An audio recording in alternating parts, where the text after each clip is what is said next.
Hi, thanks for joining us at the Behavioural Software Club. I'm Andy Brown, and today we're going to be looking deeper into the human factors that cause project estimates to go wrong. Again, we're going to look at only one bias. This time, it's the optimism bias. This is a bias that causes us to believe we're going to be lucky. Although this bias causes us to be unrealistic about both positive and negative events, its action is strongest on negative events. And you see this amongst smokers. Most smokers are fully aware that long-term exposure to tobacco smoke significantly increases their risk of cancers and other smoking-related diseases. The evidence is overwhelming. Plus, the message is plastered over every cigarette packet, so they're reminded every time they pop a cigarette into their mouths. However, while smokers know that smoking poses risks of cancer, they also know of a lucky few who smoke heavily for years, yet don't succumb to it. Secretly, they believe they're going to be one of the lucky few.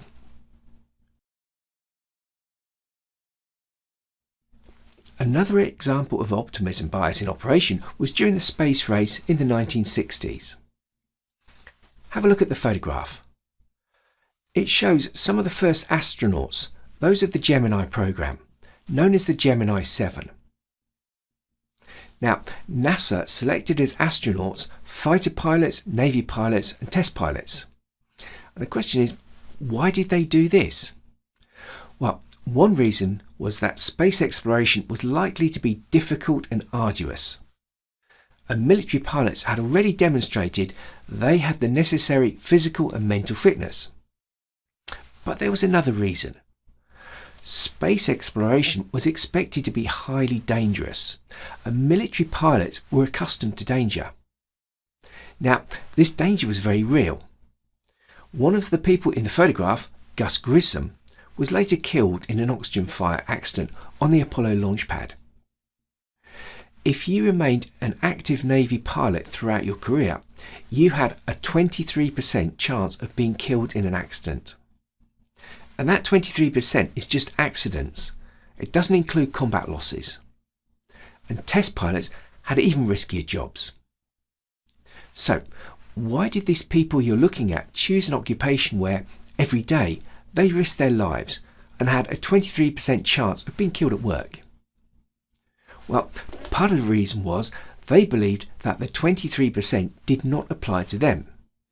They believed they would be one of the lucky ones, just like those long-term smokers.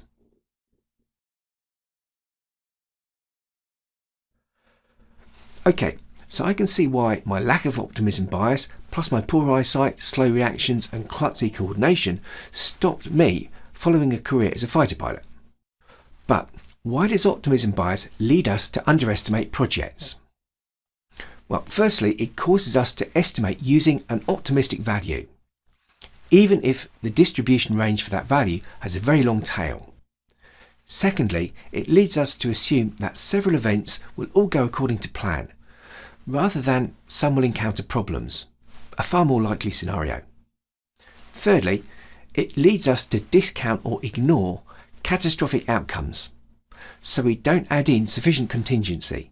Plus, we tend to avoid planning precautionary measures, like those overly optimistic individuals in dangerous sports who don't bother wearing their safety gear. If there's any skydivers watching this, you know who I'm talking about. Optimism bias can also cause us to take on additional project risks, as we believe those risks are less likely to materialise for us.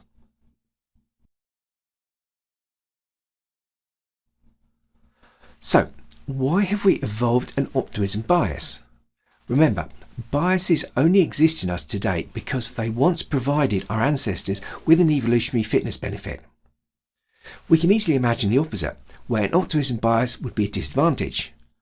For example, it may lead us to prepare inadequately for an adverse event, like a lack of food or shelter during winter. Also, it may encourage us to take part in a risky activity where those risks outweigh the benefits. So, what benefit could it have given our ancestors? There's a crucial activity that we took part in. In our earlier talk about the overconfidence effect, you'll recall that our ancestors had to compete for limited resources, often by fighting. Optimism bias caused us to overestimate our likelihood of winning those competitions. And this helped us in two ways. Firstly, it led us to participate in competitions that, although we had a low probability of winning, they offered a huge potential payoff. And this benefited us so long as the costs of competing and sometimes losing were less than the costs of not competing. The second benefit comes during those displays of strength and fighting prowess that preceded those competitions. Remember, there was an awful lot of bluffing involved, and the winner was not necessarily the strongest or best fighter, but the one who continued to believe they could win after their rival had given up hope of winning. Optimism bias helped us believe we could win. This positive belief helped deceive our rival into backing down. Plus, it helped deceive ourselves, bolstering our self-confidence and adding to that overconfidence effect.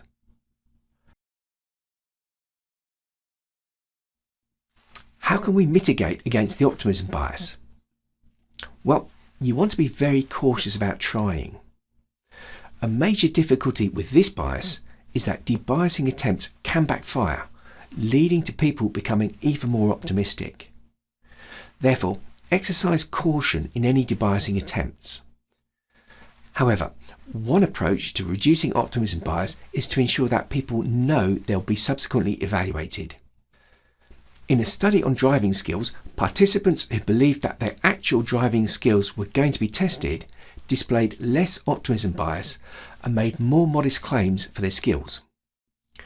If the risk of certain catastrophic events due to optimism bias is unacceptably high, then risks can be reduced by developing and enforcing safety procedures. People will still be deluded into believing they can take the risks and not get caught. However, safety procedures will prevent them from discovering their delusion. If you've enjoyed this session, please give us a thumbs up on the link below. And if you're interested in this topic, please hit the subscribe button. Thanks for watching, and I hope to see you again soon.